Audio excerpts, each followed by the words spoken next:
Nothing but net. And we welcome to Hypotheticals, where we take a sideways look at the NBA, and we're having a bit of fun with the off-season, Tom. We're going to be talking about things getting a little silly and Philly.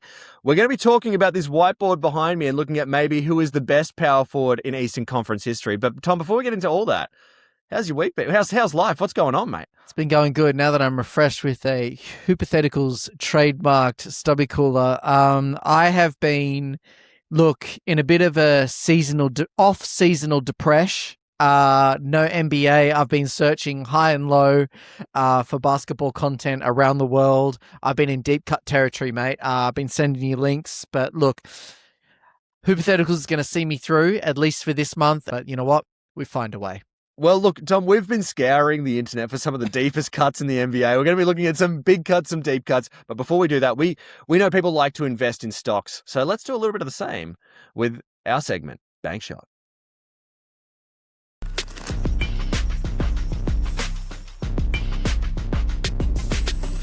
All right, Tom, is it a Chicago Bulls market or not? We're going to find out today on the Bank Shot segment, where we invest in things related to the NBA that we're going to be either buying or selling. So I'm going to start off with kind of the big one that we haven't talked about, and then we can kind of get into some of the deeper cuts. But yeah. LeBron James moves to Philadelphia, okay? Now, are you buying or selling stocks in the success of the 76ers with LeBron James on it? I mean, define success. They'll sell a lot of tickets. So, like, financially, this is going to be an incredible success for the franchise. They'll have a star that actually shows up. Joel Embiid. I'm looking straight at you, champ. So as far as like playoff success, I mean, that's another question. It's going to be a great second round exit. That's all I'm going to say. They're going to look fantastic in their second round exit. No, I'm actually, like, jokes aside, I have like an almost morbid fascination with this team. I hate the 76. I hate everything about them. I like Maxey. I like VJ Edgecombe. Like, they're cool players. They give 110%.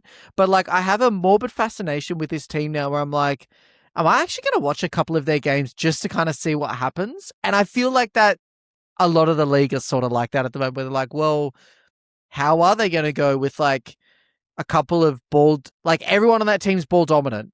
I don't know if anyone's thought about this. Well, like, actually, Tom, let me actually break this down a little bit, because this is kind of what I wanted to talk about. You've teed me up really nicely, which is, this is a classic 2K team, on paper team. We're talking your Kyrie, James Harden, KD Nets. You know, we're kind of talking our Westbrook Lakers, and on paper team for me. And I want to explain why, just based on comments kind of and things coming out of the last season alone. Okay, I just want to talk about just the last season alone. So let's just look at our cast of characters and see how they went. So, all right. Let's start with the person that is going to be sort of it's kind of the focal point of this, which is Tyrese Maxey. Okay, he is really in a position to be looking to ascend as a first-team All-NBA guard. He's in his prime, I'd say. Right in his prime. Okay, and really is a lead guard in the whole NBA, maybe one of the best guards in the league. Okay, so he's obviously someone you want with the ball in their hands. Let's go to the next position, VJ Edgecombe. Okay, had a great rookie year. Yep. Probably not looking to step back. Not a lot of people are looking to have a great rookie year and then go back a little bit. So probably looking to get a few more touches. So about Jaylen Brown. Jaylen Brown just said he had his favorite year of his career. This was famously when Jason Tatum was injured, and he was the most first option. And he was the first option, most ball dominant guy. Moves to a team where that was kind of optional if Embiid was injured. Now we move into our next player that makes that impossible, which is LeBron James. And we had the classic after this season, LeBron James blaming and complaining about how not enough of a deal was made about the fact that he just stepped into the third option spot. You know, he's used to being the first option. He reluctantly stepped into the third option, didn't feel like he got a lot of respect for doing that. So how's that going to translate to this team? And then finally, Embiid, if he isn't getting the rock at this stage, he's actually not good to have on the court. So you kind of have to play through him to even justify him having him on the team. And then finally, Nick Nurse is at his best when he's running a system. Who on this team is running a system that doesn't feature them as the 1 or 2 option? So that's what I'm looking at when I look at the 76ers. What do you think about that analysis? Oh, it's fantastic analysis. And you can't even take turns. That's the best part. Like, it's not even like a Jaylen Brown, Jason Tatum situation where it's kind of like, let's go possession by possession. They're all They also, here's the other thing. Jaylen Brown has a chip on his shoulder. He feels like he's got something to prove. VK, again, like he feels like he had a great first season, but wants to really step into that. Yeah, take the next step, go to the next level. Maxi is literally at his prime. Here's the other thing. All of these players are known for playing big minutes. Like, is he just going to... Not Embiid. With the exception of Embiid. Again, he has a bit of a like, I've been disrespected as an MVP. I'd say quite rightly. So, and yeah, LeBron, I don't know, at 42, feels like he still needs to be the focal point. So, let me just say I'm a seller in this market, mate, and we'll see how we go. I'll be selling, but you know what? I'll be keeping an eye on the stock. I'll put it that way. All right, Tom, what do you want to grab what do you want to check the stock market on? Yeah, mate, I just wanted to see, I wanted to kind of gauge the market a little bit here on who has had the strongest off-season PR currently. And because there's been a couple of real notable, and you see it every year, and I'll be getting to the Australian contingent soon, but there's been some exquisite PR coming out of a couple of franchises. I don't know if you've noticed this. We've got the Spurs in Paris. Hilarious. Just like seeing Stephon Castle just hating his life in Paris. I'm loving it. I don't know if you've seen the T-Wolves, Ant and LaMelo just working out together, and it's just like, you know, it's kind of wholesome. I'm actually sort of bought into it, but like you can just see them like laying the groundwork, being like, hey, vibes are strong, best mates, having a lot of fun, cash and threes together. But here's the person I really wanted to bring up, and then you can tell me who you think has got the best PR. Mate, it was but 12 months ago where Hypotheticals did a special Ben Simmons moratorium episode. This man will not go away. I have had it up to here. I saw a photo but hours ago, man shirtless, working out, like, you know, people in his camp coming out saying he wants to, you know, he's still got work to be done, like unfinished business in the NBA. I saw stuff about how he wants to get back on the Boomers or start playing the national, like playing in Australia, a couple of like sort of exhibition games, this and that. And I'm like, I have not heard from this man literally since the last off season. He's been a free agent. I don't know if he's got some kind of contractual obligations here. I don't know if this is redacted territory. I don't know if he's got contractual obligations that every off season he needs to come out and say, hey, I still exist as a person. I'm still a basketball player. This guy has got the most like sophisticated off season PR only I've ever seen. It's outrageous. Look, I think you mentioned a lot of things there, and I might be buying a little bit of the stocks with the T-Wolves and stuff. I'm buying T-Wolves stocks for sure. And the Spurs, it's actually just good vibes. So I'm actually buying stocks in them, but... No, but all right, let's go back to Ben Simmons for 1 second here, man, because you know what, Ben Simmons? You're not allowed to play on the Boomers. Hate to break it to you, but you didn't play for us when you were good. Now you're coming crawling back. Hey, no NBA team wants me. Apparently no NBL team wants him either. Hey, can I play for the Boomers? Because I used to be an all-star 10 years ago. Hey, you know what? Why don't you go back to fishing, mate? And why don't you just film some more rec league highlights? And why don't you go back to fishing? Didn't want him then, don't want him now. Hard out, dude. Seriously, I'm taking Jack McTray over him. I'm taking, like, there are... Seriously, you know who's replaced him? Is Josh Giddey. Josh Giddey is exactly him. Yes. But he actually cares. And honestly, I'm taking a 45-year-old Joe Ingles at this stage over him. Like, I really am. That's it. Get Patty Mills back from over in the Euro League. Let's give him another 10 minutes on the squad. That's what I'm talking about. I'm going to say I'm selling stocks on the Ben Simmons situation. I really, really hope he doesn't play for the Boomers. Please no. Please don't disrespect Australian basketball like that again. Well, speaking of people that are crashing out, Tom, I wanted to go to an unsuspecting loser of the LeBron to Philly situation. Now, I didn't think about this person at all, okay? And then this podcast popped up as a little notification. Draymond Green reacts to LeBron to Philly. Okay? Jeez, you really are hard up for NBA content. Yeah, mate, this is the deepest cuts. I'm so deep. I'm into a Draymond Green reaction podcast. Okay. But here's the thing. So people might remember Draymond Green was kind of made himself deliberately a free agent to help attract LeBron to the Warriors. I don't know if people remember this. He did not opt into his contract. Okay. LeBron James kind of used the Warriors as a bargaining chip, I think, to kind of navigate around the NBA and eventually ended up in Philly. Problem is, there was a lot of vibes that he might have been going to the Warriors, and I think Draymond kind of got left at the altar here because now there's a lot of talk about Steph maybe leaving the Warriors, okay? And so, so the podcast was basically like Draymond going, yeah, LeBron didn't tell me what his plan was, but, that's life. Kind of tough. He goes like, he goes, people are saying, Steph wants to leave. Maybe he does. I don't know. He hasn't talked to me. I'm like, why are you saying this? And so anyway, basically gets to the point where at the end of the podcast, you're kind of like, is this team going to be Draymond Green, Brandon Pajemski, and Kristaps Porzingis heading into this season? Hey, Jimmy Butler's coming back, mate. Well, the corpse of Jimmy Butler and Al Horford coming back in March. I mean, buying or selling stocks on Draymond Green's 2026-27 season, Tom? Mate, I'm selling whatever skerrick of stocks I've got left in that man. I mean, he has done a good job of trying to remain relevant just by yapping. And, in that sense, he has a lot to do with Ben Simmons. So they really are. And us. And kindred spirits all around. Yeah. Do you have any other heat checks for me there, Tom? No, I think financially I'm spent. All right. I've been thinking about like what jerseys do I need to invest in the new season, and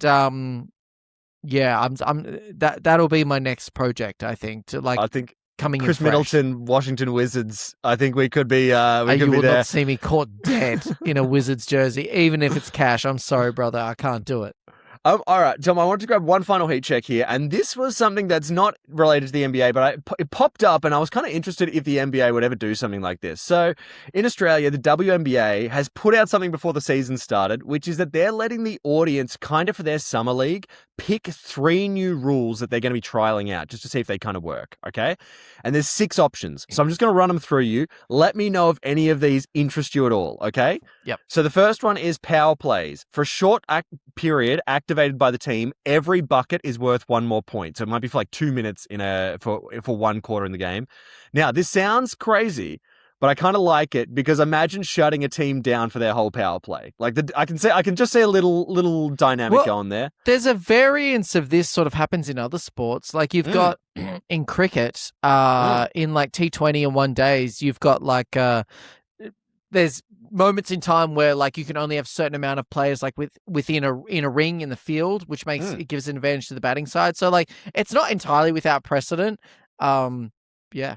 Anyway, another one was rolling subs. So don't pause for subs. Someone just walks out, someone walks in. I love that. I actually really do. I mean, anything, look, is well documented on this show, how much we hate how long the NBA broadcast is. Anything that would even a little bit reduce that, I'm all for. And I would love to see a 4 in, 4 out rolling subs of like defense to offense. Like imagine a team took it that seriously where it's like every single play, 4 in, 4 out, just have one person on the ball. Anyway.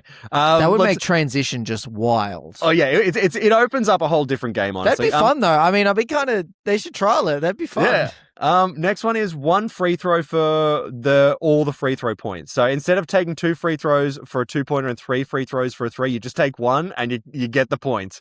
Yeah, or don't get them. I kind of like that. Again, we're faffing around with that many free throws. I mean, look, I love Giannis and I'm a miss him forever. Come back soon, King. But like, man, it's been a long time skipping through Giannis free throw routines. Like, I don't know about you, but I'll be hitting that 30 seconds like it's crazy. Well, yes, me too. And I think I'd be thankful if we just got less time of him at the free throw line. So I'm with you there. Period. Next one is a player-only timeout. You have 1 timeout per game that it's just the players huddle on the court, so they're not allowed to interact with their coach. So it's good if you have good basketball IQ players. I also think it's good for drama if you like draw up a play that's not for the star kind of out of it. I can see drama happening because of this. Yeah. It already kind of happens sometimes, but I like the formalization of it really. The formalization of just give me the ball. I don't care what the coaching staff said. Yeah, that's funny.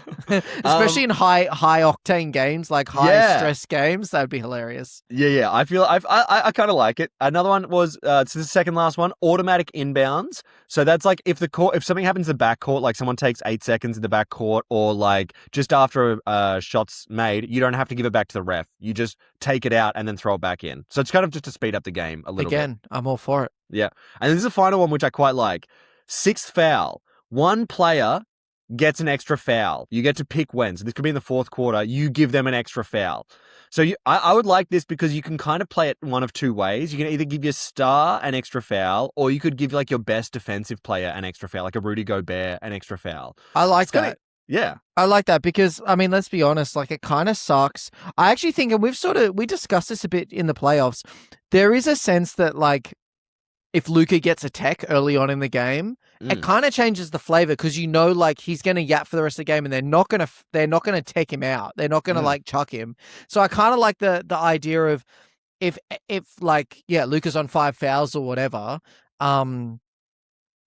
it kind of gives a bit more freedom to the game, like the refs. And actually, I feel like this gives the refs more control because they're like, no, we will give that foul because that was a foul, and we're not going to cop it because we're going to foul out, the star, Luka. Good take. I didn't even think of that, but I love it. Well, Tom, that was all my heat checks. I think, Tom, we got to dive right into our next segment here, which is for people that love First Take. Let's dive right into our segment, Worst Fake.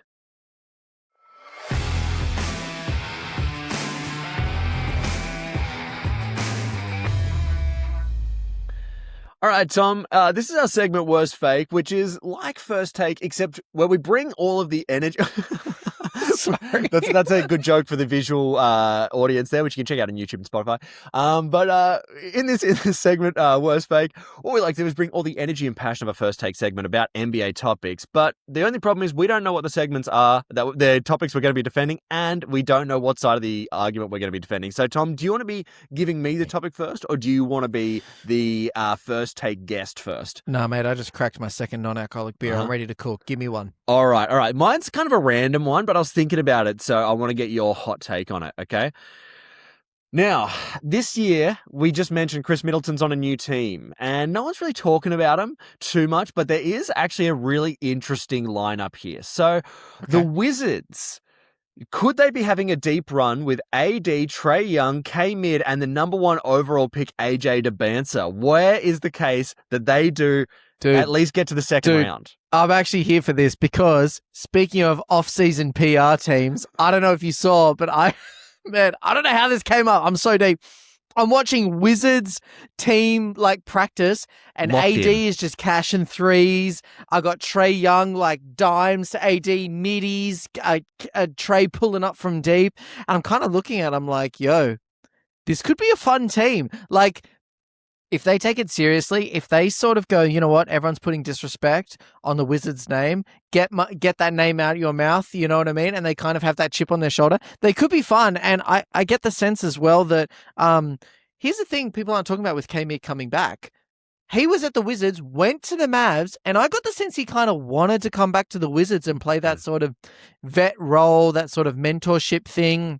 Obviously, they got the number 1 pick. They could be like a little bit of a dark horse in the East. Look, we'll discuss this on our next episode when we sort of, rank who we're expecting to go where and whatever. But I could see them being an annoying matchup. I'll put it that way. Yeah, I mean, I've just been watching them. I'm like, this is a team that kind of accidentally makes sense. Like they're kind of like the Raptors, where they accidentally played themselves into a team that's actually awesome, and it feels accidental. Like every step feels like they made the wrong move, but now it's all put together. They've made wrong moves for so many years. It's like finally the random number generator spat out a number that worked for them. Like they've literally had good picks for like over a decade now. They've had great picks. They've been bust. They're due for a good pick. They've had bad trades on bad trades. They're due for a good trade now, which, So, yeah, I feel like it's random number generator energy. Yeah, okay, great. Well, I love it, man. I'm excited to actually watch them this year. That's going to be an interesting team. You're actually going to watch them? Yeah, dude, are you serious? K-Mid. I watched them when they were bad and K-Mid was on the squad. I'm locked in, dude. I respect that hardcore. Okay, I wanted to Worst Fake off-season edition for you.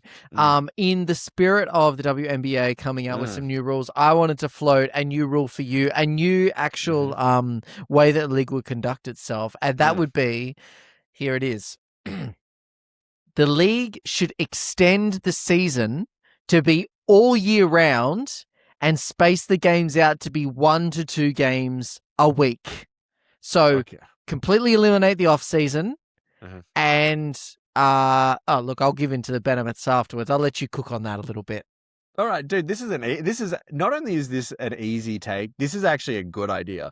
So here's what we need. All right. First of all, people are already saying they're playing too many games. All right. 82 games. We're talking that's too many. Let's go down to one a week, 52.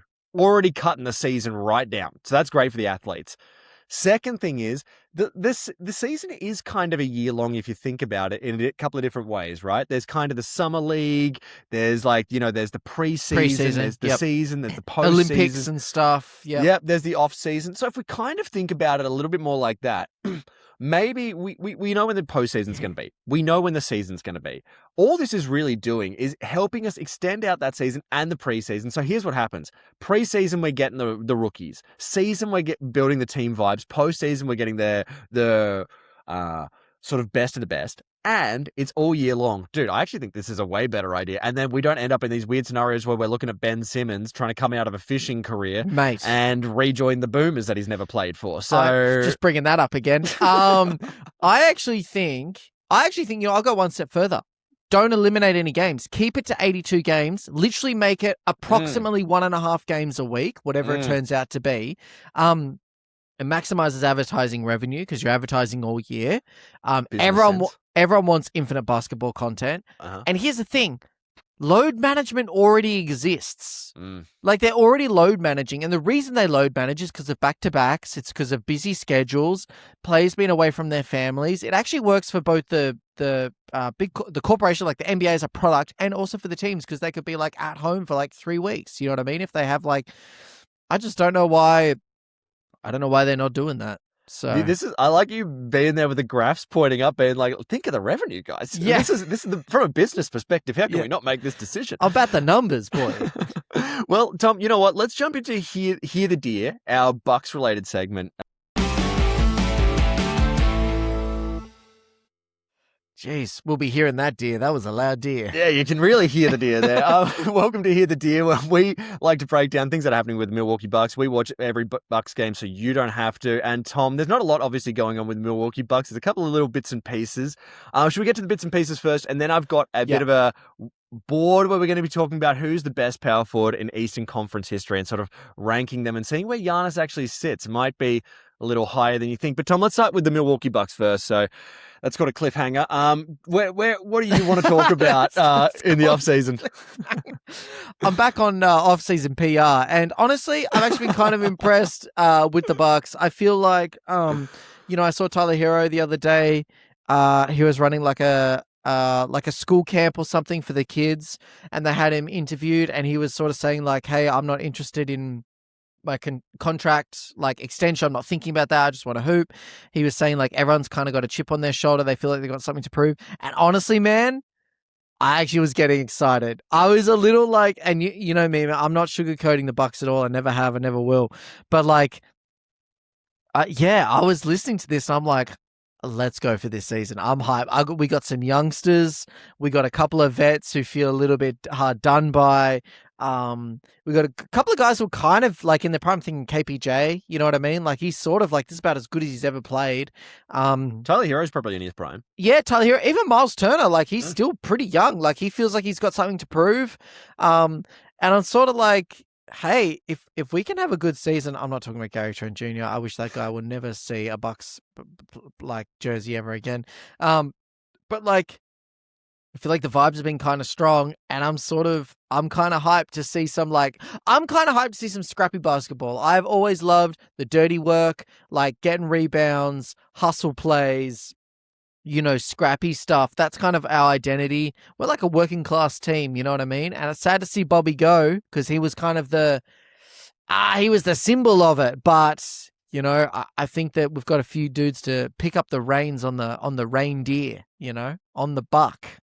Not bad. I've been thinking about this because here's the thing. If people haven't been following the sort of Tyler Hero situation, he's mad.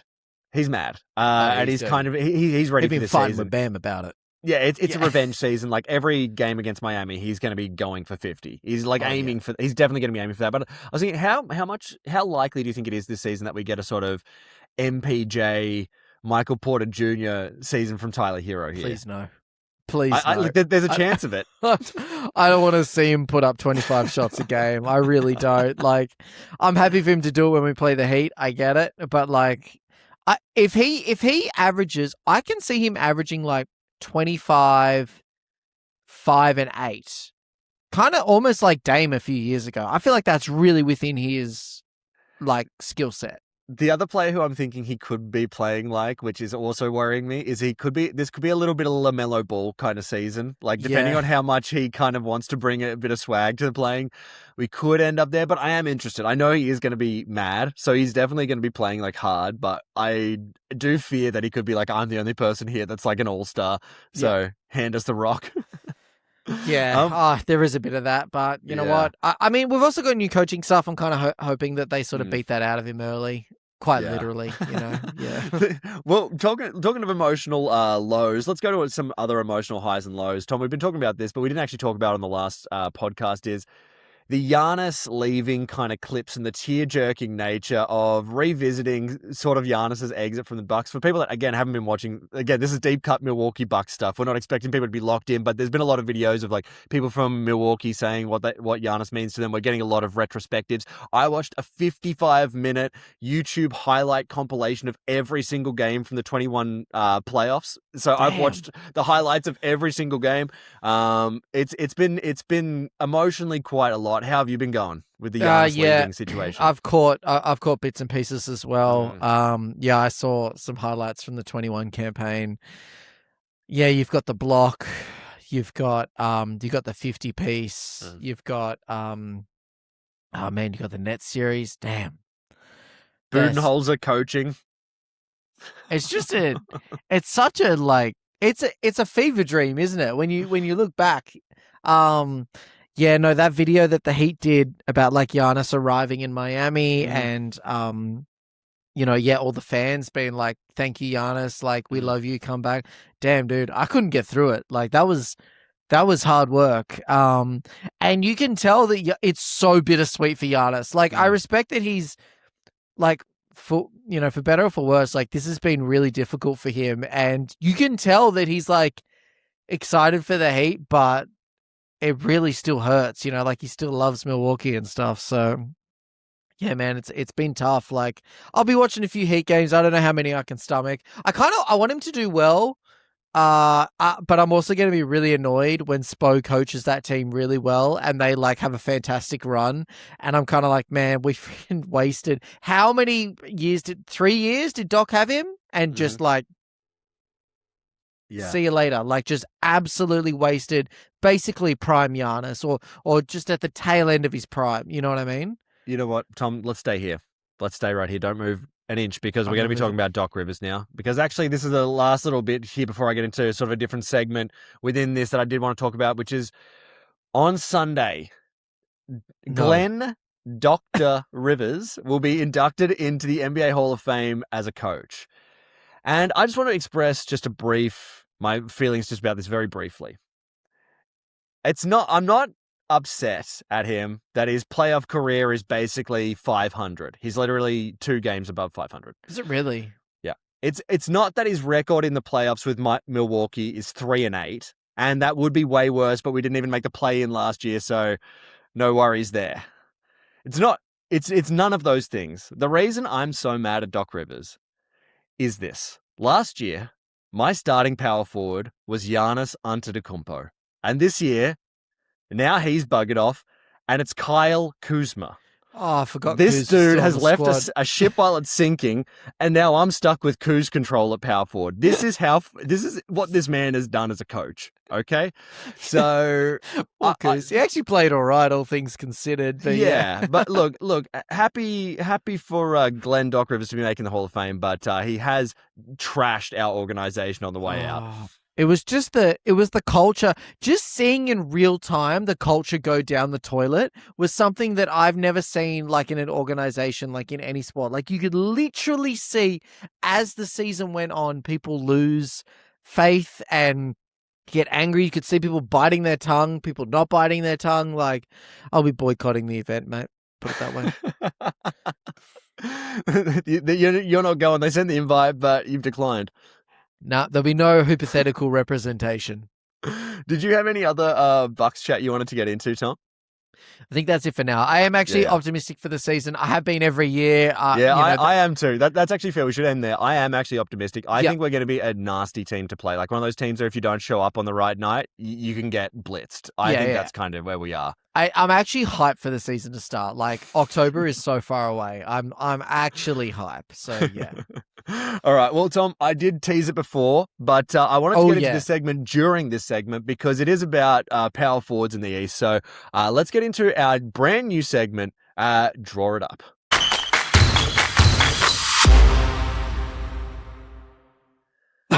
Alrighty. Did I mostly use a template that already existed? Yes. But this is Draw It Up, everybody, where I crack out the whiteboard and we look at a pretty wild NBA theory, and it's been terribly drawn out here by me. And Tom, I wanted to bring one to your attention here, which is, I've got to crack off the mic here, which is about... Oh dear, not the mic crack. So this is about the best power forward in Eastern Conference history, okay? Now, the reason I'm bringing this up is, Giannis just got traded, and I think there's a real argument that Giannis is the best power forward in Eastern Conference history, okay? But I never heard that even mentioned once, that fact, okay? Which I think is relevant if he is getting traded and he is the greatest power forward in Eastern Conference history. Now, I'm going to make an instant disclaimer. Is he the best person who's ever played power forward in the Eastern Conference? No. LeBron James has played power forward. Larry Bird has played power forward, but they've never played a season in the Eastern Conference at power forward, or that wasn't the majority of their career. If you think about LeBron, we go back to the Cavs, he had Kevin Love, and then he always had like a Tristan Thompson. Well, he's not a true power forward. He's not a power forward. He's positionless, really, if we're being honest. Yeah, he could be point guard, but he was always listed at small forward, right? Most of the time, even into the Lakers, where AD was playing power forward and Dwight Howard was the center. He was small forward for a long time. Yeah. We go to Larry Bird, same situation. Kevin McHale was his power forward. Robert Parrish was the center. So again, classic small forward. So we're just looking at people that mostly played power forward, primarily played power forward in the East. Let's look at the list, okay? All right. So here we go. Now, you're not going to be able to see a lot of this, but I'm going to try and explain what's going on. So obviously, we've got Giannis here. Okay, if you're watching in HD, you'll be able to tell that. We've got Giannis, we've got Kevin Garnett, we've got Charles Barkley, and we've got Bob Pettit. Okay, these are the people that actually qualify as potentially the other options as best power forward. I'm going to go through them. Okay, all right. Let's start with Bob Pettit. Okay, we're starting here. This category, championship. Did they win a championship? Bob Pettit, yes. So that's a tick. What year was that? That was in the 50s. That's for those that are watching at home, you can actually see his dribbling technique looks like he played in the 50s. So let's give him a big tick there. Okay. Did he win Finals MVP? Well, there was no Finals MVP at this time, but people say he would have. So I'm actually going to give it to him. Okay. Generous. Let's do that for his team. Okay. Has he won MVPs? He's won 2 MVPs. Great. All NBA, he made it 11 times. All-Star, made it 11 times. Okay. Defensive Player of the Year didn't exist. Didn't make any defensive teams, so they didn't exist, and he was a one-time rebounding champion, okay? His so good stats, right? This is kind of similar to Giannis if you start thinking about it. Like, we've got a championship, finals MVP, 2 MVPs, so similar. He ended up with a career average. He was also a 2-time scoring champion, okay? Ended up with a career average of 26 points per game, 16 rebounds a game, which is huge, 3 assists per game, and 43% field goal. So, but the thing is, we need to talk about this a little bit. Why don't you hear about Bob Pettit as much? Like, you hear about Bill Russell and people from that time. Why don't you hear about him? Sure. The reason is when we start looking at the rebounds, which are eye-watering, they're about 16, even in his highest rebounding season, where he averaged 20.3 rebounds, he was actually the 3rd highest rebounder in the league behind Bill Russell, who was 23.9, and Wilt, who was 27.2 a game. So not saying that his score, like his rebounding isn't impressive, but it's not as unprecedented as it would be this sort of thing. Was no one getting rebounds back then? No, everyone was missing, dude. That's what was happening. Oh, of course. Yeah. And they were also playing really fast. Yeah. All right. So that's the case for him, okay? Again, a lot of people don't really rate him as much because of the time like the skill difference based on the time now. Like we've seen these stats are slightly inflated based on rate of play. Okay, let's go to our next one, Charles Barkley, okay? Right.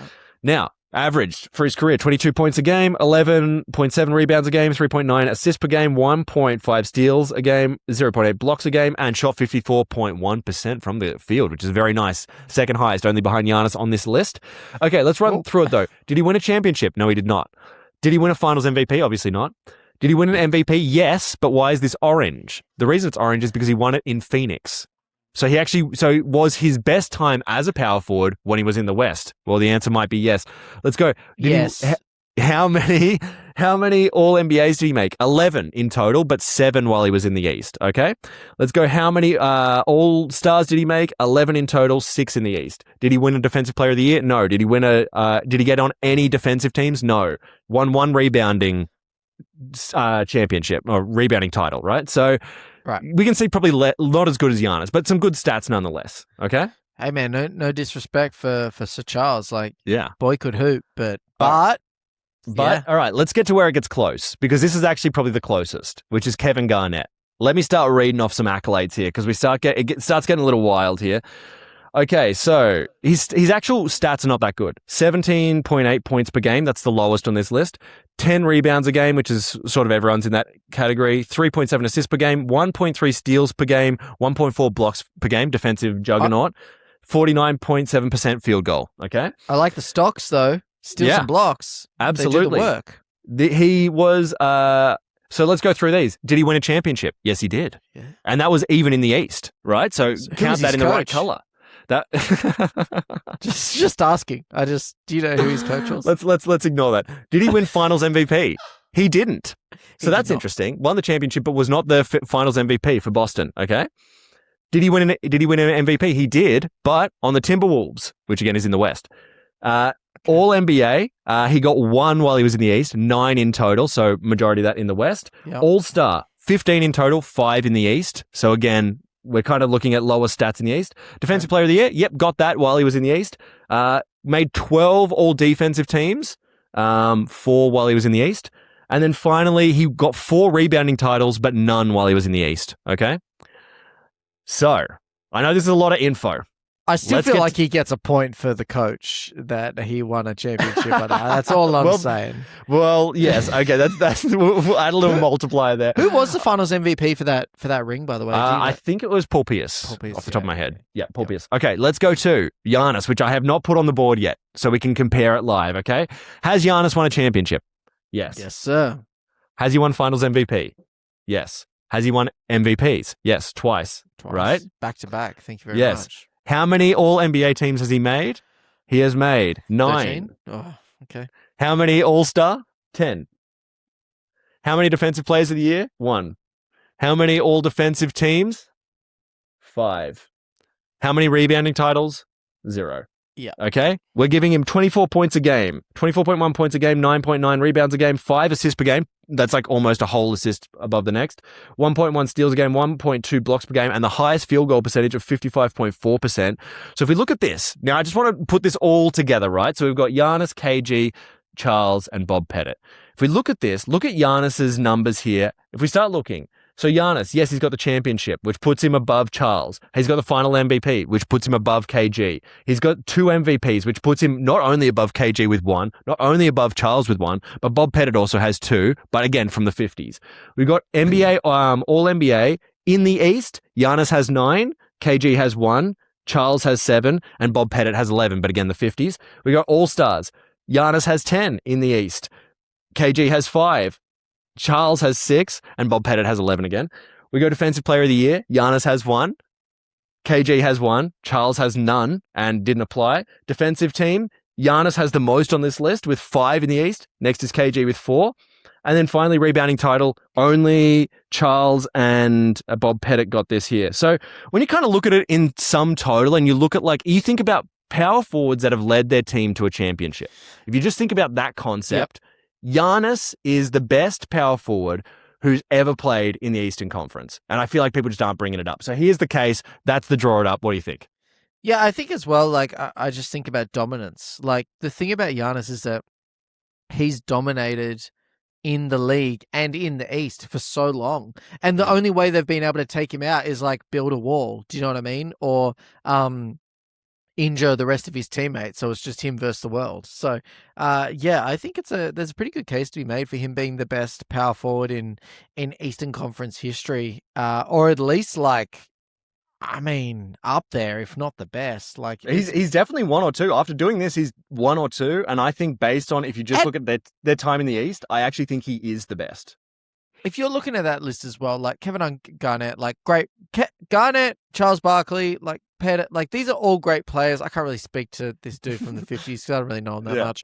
But like, no one's really saying, like, if you're actually putting them up against one another, they can all hoop. No one's really saying that they're better than Giannis out of those three. If we're being honest, like, the dominance that Giannis has had, like, the way like on both sides of the court as well. Like, I think Charles Barkley was great. He was never really known for defense.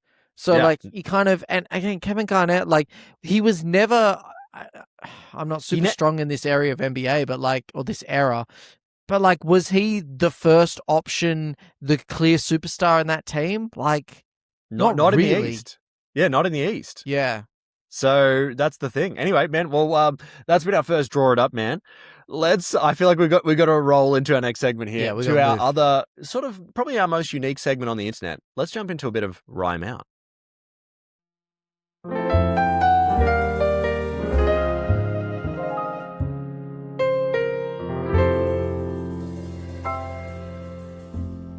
All right, Tom, welcome to Rhyme Out, the only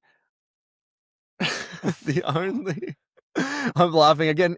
Visual jokes there for people. Go check out the visual here. But welcome to Rhyme Out, everybody. This is our open mic NBA comedy poetry recurring segment, and we think we may have got the corner on the internet on that one there, Tom. So, Tom, you mentioned that you're not doing a Bucks related Rhyme Out today, which is nigh on unheard of. Yeah. What has inspired you this week? I think you need to send a welfare check, mate. Okay.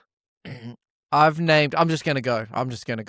Jump right into it. Tom Nixon. So what's inspired me has been my mental health. In this Rhyme Out poem I've called Reflections on Off Seasonal Depression. So that's where we're at. This time of year is the time that I fear. Every time it comes around, it results only in frowns. The off-season is here, and my mind is far from clear. Never-ending it feels, my body is in chills. The trade... I'm sorry. I should laugh. The trades have come and gone. With nothing else, I'm forlorn. And no other league satisfies my NBA needs. Sometimes I watch old clips to try and scratch that itch. But all has been done and said. I know the score. Narratives are already completed. Yet I find solace in Ben Simmons' annual athletic flouting. Yet all I can say is October is still so far away. My favorite part of that poem, Tom, was when you got yourself with your own jokes. The accidental self-ricochet. If you're not buying your own stuff, mate, if you're not buying your own supply, what's going on? Someone's got to look out for number one here. And honestly, in the off season, if you don't laugh, you cry. And it's a long couple of months. That's all I'm gonna say. So that was my rhyme. But look, with no further ado, I have been very excited at your contribution to Rhyme Out, and I think we should not make the audience wait any longer. Welcome, Jeremy. Thank you. Look, I appreciate that. Mine, I'm actually not going to tell you who it's about. You got to guess. Okay, so see if you can guess who I've referenced here. Right? Okay. Hall of Fame. What a shame. Need I even say his name? Like a river, he's regularly gone to the bank for a team that didn't know they wanted to tank.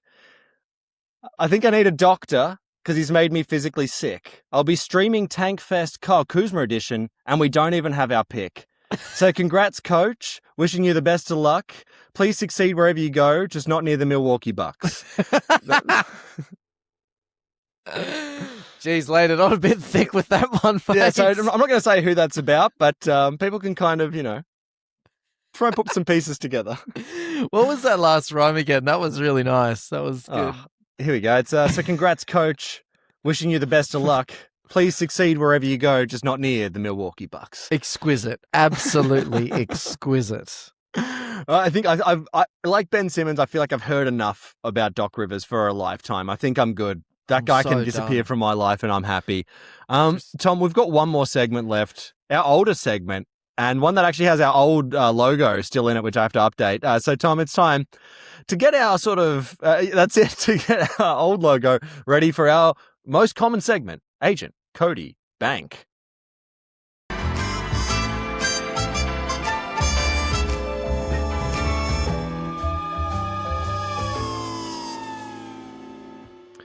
Alrighty, Tom, those sirens can only mean one thing, and that's that it's time to represent some NBA players that we don't know anything about. Now, in this segment, what we usually do is have 45 seconds to represent someone or something related to the NBA, and we don't know who they are, and we just got to act as their agent and get them the bag. But you've pitched us something a little different today. So, Tom, tell us what you're thinking for this off-season edition. Yeah, for the off-season edition, I wanted to highlight some of the still available free agents and make some short cases for them. There are some notable big names. There are some notable absences.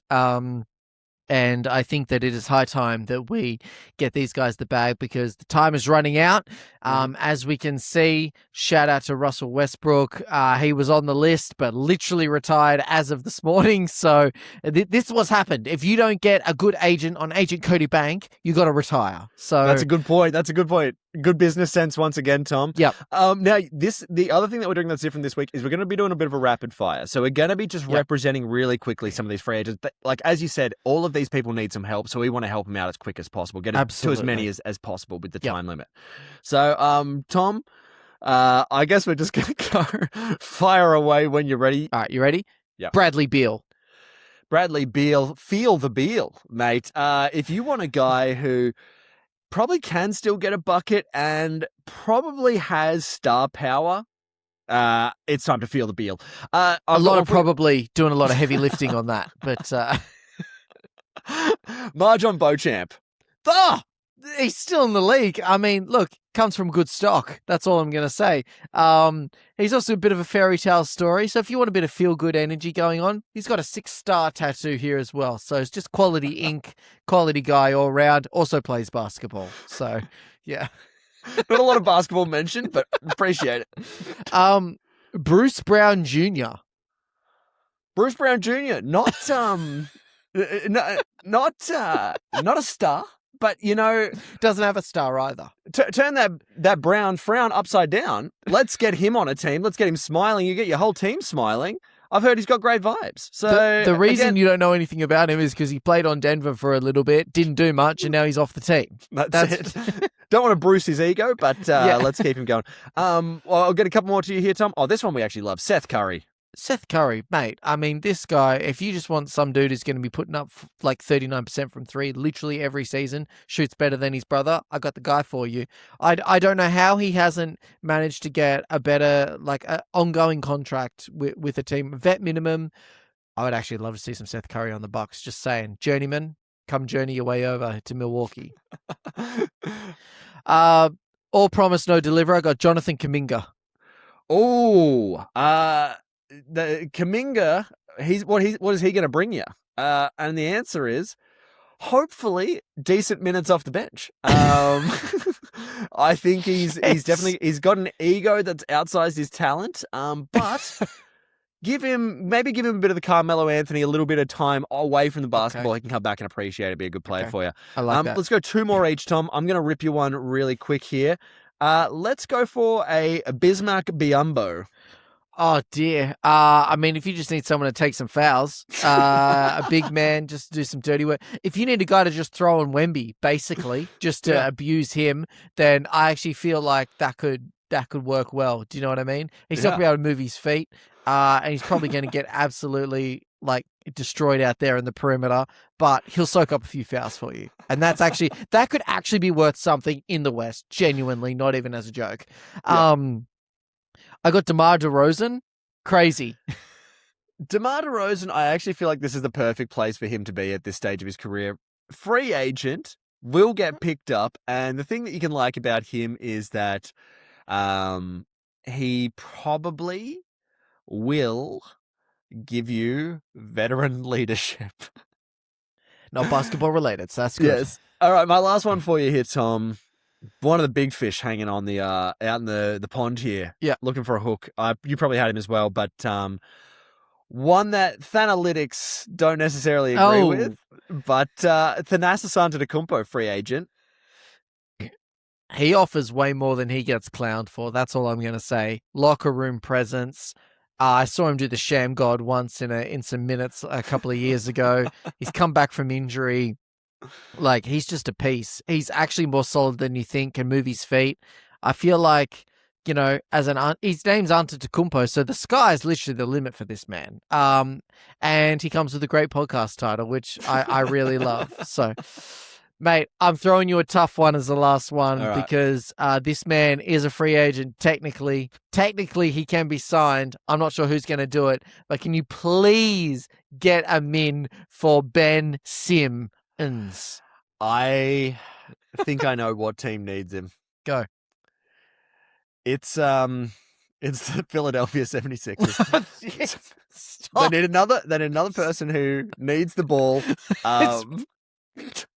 Triple double threat, and we know he's got good chemistry with Joel Embiid. So I think we've got a all round. I think that's the obvious answer. Tom, great idea for the off season here. Did you have any final thoughts you wanted to leave people with here today? I just wanted to remind people that even though the NBA is not happening right now, Hypotheticals is still happening. We are going to get another episode or two in before the season starts, because we know that people are just itching for any kind of content, myself included. So I'm excited. We're going to get into it. Come back again soon. That's it. All right. Well, as always, Tom, Finn.